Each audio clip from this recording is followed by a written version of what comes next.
دوسری بات، رزق کے بارے میں لوگ بڑے پریشان ہیں، روزی کے مسئلے میں لوگ بڑے ٹینشن میں اور ڈپریشن میں ہیں۔ بہت سے لوگ خودکشیاں کر رہے ہیں کہ اب کیا ہوگا، مہنگائی بہت بڑھ رہی ہے، کاروبار میں منڈی آ گئی ہے، اب کیا ہوگا، کیسے کھائیں گے۔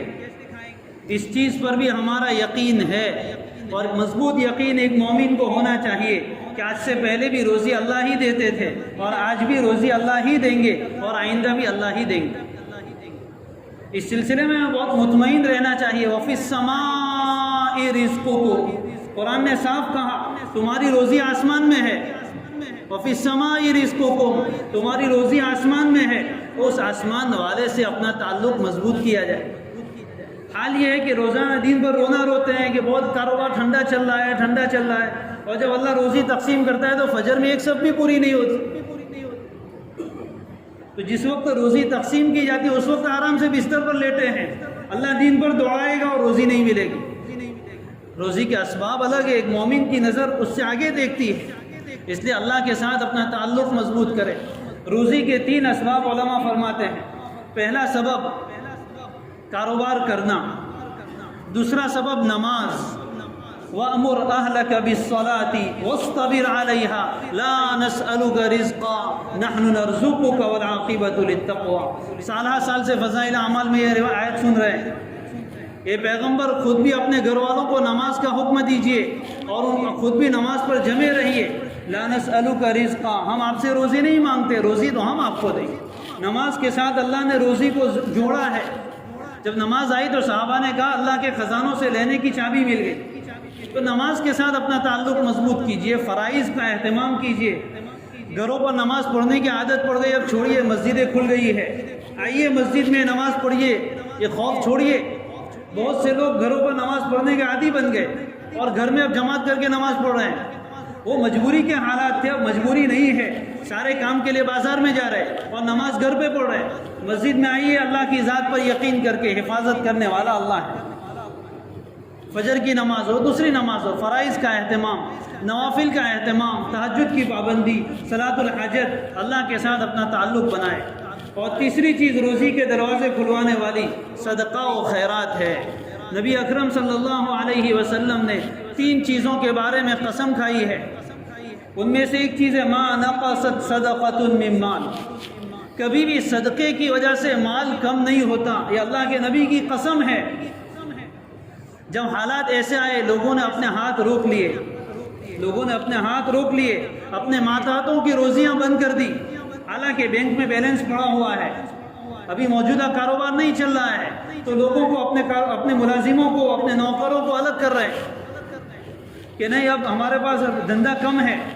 جب تمہاری روزی چل رہی تھی اس وقت انہی کا ملازموں نے تمہاری مدد کی اور انہوں نے تمہاری دکان پر کام کیا، اور جب حالات دوسرے آئے تو ان کو کس کے بھروسے پر چھوڑ دیا۔ اللہ کا خوف کیجئے، اللہ نے دیا ہے تو پھر اپنی تجوریوں میں سے اور بینک بیلنس میں سے نکالیے، دیجئے، ان کی مدد کیجئے، آپ کو اللہ ڈبل ثواب دے گا۔ اللہ سے مانگیے کہ اللہ میرے نیچے 5 آدمی کام کر رہے ہیں، اگر میرا کاروبار نہیں چلے گا، یہ 5 آدمی کے گھر کا چولہا ٹھنڈا رہے گا، اللہ میں نہیں چاہتا ہوں، میں ان 5 کی مدد کروں گا، تو میری مدد کرو۔ واللہ فی عون العبد ما کان العبد فی عون اخیہ، جب تک بندہ اپنے بھائی کی مدد میں رہتا ہے اللہ تبارک و تعالیٰ اس کی مدد فرماتا ہے۔ صدقات کے لیے اپنے دروازے کھولیے، غریبوں کی مدد کیجیے، ایسی جگہ سے روزی آئے گی جہاں سے گمان نہیں ہو۔ اپنے دامن کو اور اپنے دلوں کو اتنا تنگ نہ کیجیے کہ تھوڑی سی تکلیف میں ہم اتنے ڈر گئے کہ اپنے ماتحتوں کو دینا چھوڑ دیا۔ بہت سے ادارے والوں نے علماء کو الگ کر دیا کہ ہمارے پاس نہیں ہے، کیا تمہارے گھر میں ایسے حالات آتے تو ایسا کرتے یا کوشش کرتے؟ کیا امت میں سے دینے والے ختم ہو گئے؟ لوگوں نے اللہ کے نام پر دینا چھوڑ دیا ہے، کس بنیاد پر تنخواہیں بند کر رہے ہیں؟ اللہ کا خوف کرنے کی ضرورت ہے۔ جب تک صدقات کا دروازہ نہیں کھلے گا وہاں تک اللہ تعالیٰ کی طرف سے بھی روزی کا دروازہ نہیں کھلے گا۔ یہ بات تو غیر مسلموں کو سمجھ میں آ رہی ہے۔ اس وقت پورے ملک کی اکانومی بہت ڈاؤن ہے، جو بڑے بڑے ماہرین ہیں اکانومی کے وہ مشورہ دے رہے حکومت کو کہ سب کے اکاؤنٹ میں 7-7.5 ہزار روپے ڈالو، تبھی ملک کی اکانومی اوپر آئے گی۔ ان کے یہاں اس چیز کا شعور ہے اور ہمارا یقین صدقے سے اٹھ گیا۔ اللہ کے واسطے روزی کے سلسلے میں اللہ کی ذات پر یقین رکھیے. وَكَأَيٍّ مِّن دَابَّةٍ لَا تَحْمِلُ رِزْقَهَا اللَّهُ يَرْزُقُهَا وَإِيَّاكُمْ. کتنے چوپائے ایسے ہیں جو اپنی روزی اپنے ساتھ لے کر نہیں چلتے، انہیں بھی اللہ روزی دیتا ہے اور تمہیں بھی اللہ ہی روزی دے گا. روزی کے دروازے آسمان پر ہے، کہاں سے آئے گی وہ اللہ جانتے ہیں. اس لیے اللہ کی ذات پر یقین رکھے، نماز کے ساتھ اپنا تعلق مضبوط کریں، جائز شریعت کی حدود میں رہ کر کوشش کریں اور صدقات و خیرات کا دروازہ کھولیے. انشاءاللہ اللہ تبارک و تعالیٰ کبھی بھوکا نہیں ماریں گے. وہ بڑا غیور ہے، بڑا غیور ہے. کوئی اللہ کے نام پر دے اور پھر اللہ اس کو بھوکا رکھے، یہ نہیں ہو سکتا. اس لیے ان دو باتوں کو اپنے سامنے رکھیے. بیماری کا خوف اپنے دل سے نکالیے، اللہ کی ذات پر یقین رکھیے، اور روزی کے سلسلے میں جو خوف دماغ پر سوار ہوا ہے اس کو بھی نکالیے. غریبوں کی فکر کیجیے، اللہ آپ کے چولہے کو کبھی ٹھنڈا نہیں ہونے دے گا. اللہ تبارک و تعالیٰ پوری امت سے اس وبا کو دور فرمائے. اللہ ہمیں دین کی صحیح سمجھ عطا فرمائے. اللہ اپنی ذات عالی پر یقین کامل اور توکل عطا فرمائے. وآخر دعوانا ان الحمد للہ رب العالمین.